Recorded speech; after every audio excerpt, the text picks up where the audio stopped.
how to multiply a 4-digit number by 10. So we've got 1428 and we're multiplying it by 10.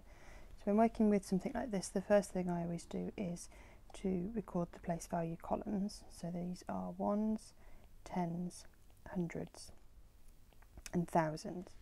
Now if we had, just looking at the ones column, if we have 8, if I have 10 lots of 8, then I know that gives me 80.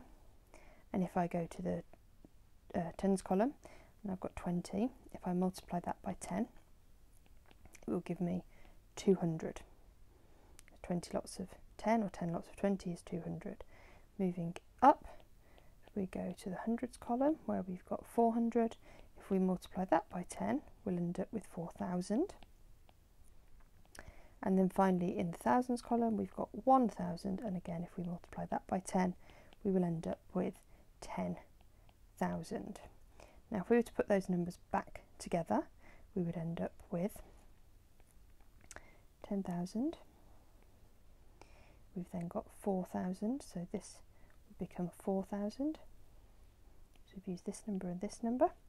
We've then got the 200, so that would go here. And then finally 80.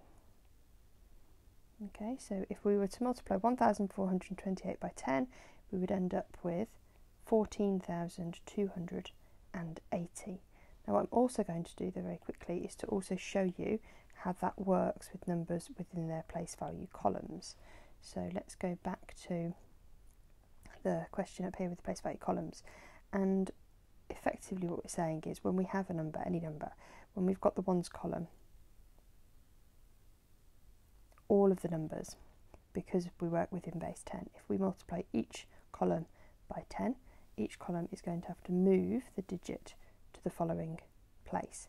So we will end up with a tens of thousands, because when you multiply the 8 ones by 10, you end up with 80.